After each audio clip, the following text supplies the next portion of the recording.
Trump processes Florida student's grief as president, parent. Washington, AP, once again, it was the images of children that propelled President Donald Trump to act. Trump spent the first days after the February 14 school shooting in Florida fixated on the grieving and anguished students and parents. Related searches: Donald TrumpEric TrumpGeraldo RiveraDonald Trump Jr.White House. While at his Florida estate for the long weekend after the shooting, Trump studied the students' appeals on cable news, listened to their accounts during a visit to a hospital and processed their words not just as a president but as the father of an 11-year-old. The shooting made no sense, Trump has told aides privately, and said the White House had to do something. A senior administration official, speaking on condition of anonymity to share private conversations, likened the president's reaction to the Marjorie Stoneman Douglas High School students to the impact Trump felt when he saw images of children's listless bodies after a chemical attack in Syria last April. Trump ordered airstrikes against the Syrian government. After the shooting in Parkland, Florida, that killed 17 people, Trump cast widely for answers. He even embraced some ideas at odds with his allies at the National Rifle Association. One idea took root during a dinner last weekend at his Mar-a-Lago resort, where the president had put off playing golf for 2 days on the advice of aides who said golfing so soon after the shooting would be insensitive. Television personality Geraldo Rivera, who dined with the president and his 2 oldest sons, Donald Trump Jr. and Eric Trump, arrived with a pitch: ban people under age 21 from buying assault-type weapons. Trump took the idea under advisement, Rivera, a Fox contributor, wrote in an email. And as days passed by, consideration turned into full-blown support.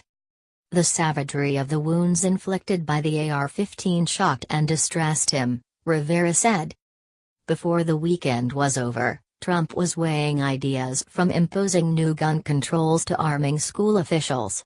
He tapped into the thinking of family, aides and outside allies. As the days went on, his list kept growing. Trump has offered support for strengthening federal background checks, banning bump stock-type devices like the ones used in the Las Vegas massacre, reopening mental institutions, and having some trained school personnel carry concealed weapons. That last notion was promoted by former House Speaker Newt Gingrich on Fox and Friends, a program frequently watched by the president. In a tweet Saturday, Trump suggested that arming teachers as a deterrent against school shootings is up to states rather than Congress. Whether Trump's search ultimately yields significant results is an open question. Much like the Trump presidency, this search for solutions has been an unscripted process playing out on live television and on Twitter. "There's a tremendous feeling that we want to get something done," Trump said Thursday during a discussion with state and local officials.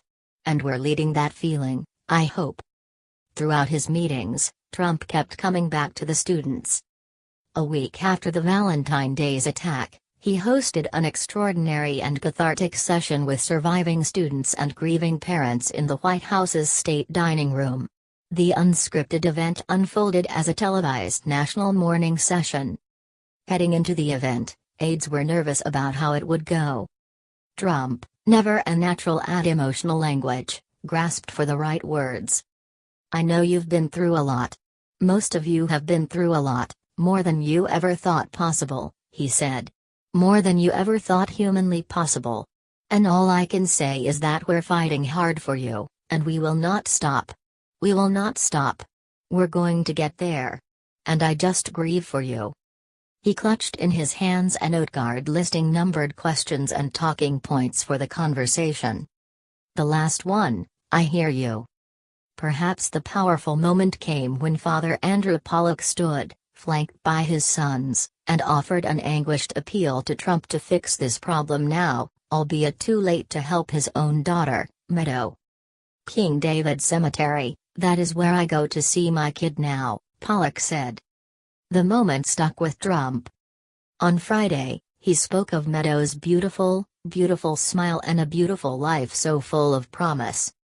There are not enough tears in the world to express our sadness and anguish for her family and for every family that has lost a precious loved one," he said. The White House has yet to offer a complete plan to address school violence.